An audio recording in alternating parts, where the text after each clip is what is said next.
ஐயா நான் இந்த வருஷம் ஃபுல்லா ஜிம்முக்கு போனேன், எனக்கு உடம்பே ஏறலன்னு போட்டிருக்காருங்க ஐயா.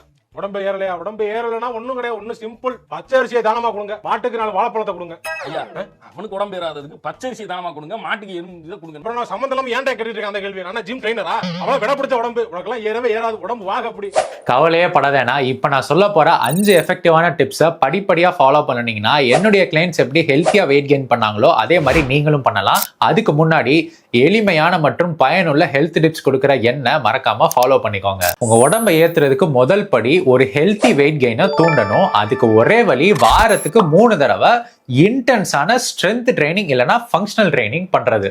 அடுத்த படியா உங்க ட்ரைனிங்ல ப்ராக்ரசிவ் ஓவர்லோட் பண்ணணும். புரியலையா உங்களுக்கு? அது என்னன்னா, இன்னைக்கு ஒரு எக்ஸசைஸ்ல ஒரே செட்டுல நீங்க போராடி 12 தடவை பண்ணிட்டீங்கன்னு வச்சுக்கிருவோம்.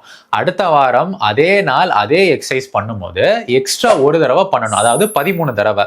இல்ல அப்படின்னா எக்ஸ்ட்ராவா கொஞ்சம் வெயிட் ஆட் பண்ணி போன வாரம் பண்ண அதே 12 தடவை கிட்ட பண்றதுக்கு முயற்சி பண்ணணும். அடுத்தபடியா டயட்ல நீங்க கேலரி சர்ப்ளஸ்ல இருக்கணும். அது என்னன்னா, இப்போ நீங்க எடுக்கிற சாப்பாடுக்கு உங்களுக்கு உடம்பு ஏறலைன்னா அதுக்கு பொருள் உங்க உடம்புக்கு எவ்வளவு தேவையோ அவ்வளவு மட்டும்தான் சாப்பிட்டுக்கிட்டு இருக்கீங்க.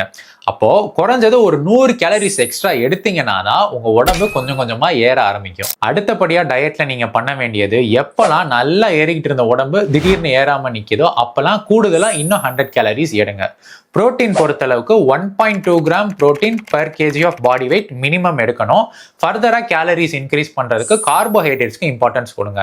இந்த மாதிரி தேவைப்படும் போது கேலரிஸை இன்க்ரீஸ் பண்ணாதான் ப்ராக்ரசிவ் ஓவர்லோட் பண்றதுக்கு உங்களுக்கு போதுமான எனர்ஜி இருக்கும். கடைசியா ஒன்று சொல்லிக்கிறேன், உங்க உடம்பு ஒரு கட்டிடம் மாதிரி. அதுல கூடுதலா சில அறைகள் கட்டுறதுக்கு, அதாவது உடம்பை ஏத்துறதுக்கு நீங்க பண்ற உடற்பயிற்சிகள் தான் கட்டுமான உபகரணங்கள். நீங்க எடுக்கிற உணவுகள் தான் மணல், செங்கல் போன்ற மூலப்பொருட்கள். கட்டுமான உபகரணங்கள் இருக்கு, மூலப்பொருட்கள் இருக்கு. இதெல்லாம் வச்சு யாரு கட்டிடத்தை கட்ட போறா? Good question. உங்க ஹார்மோன்ஸ் தான் அந்த கட்டிட தொழிலாளர்கள். நீங்க நல்லா தூங்கினாதான் அவங்களால நல்லா வேலை பார்க்க முடியும். தூக்கத்துல தான் நம்மளுக்கு ஸ்ட்ரென்த் அதிகமாகி உடம்பும் ஏறும். ஸோ சராசரியா 7 மணி நேரம் தூக்கம் ரொம்ப அவசியம். உடம்பை ஏத்த முடியாம அவதிப்படுற ஃப்ரெண்ட்ஸுக்கு இந்த வீடியோவை ஷேர் பண்ணுங்க.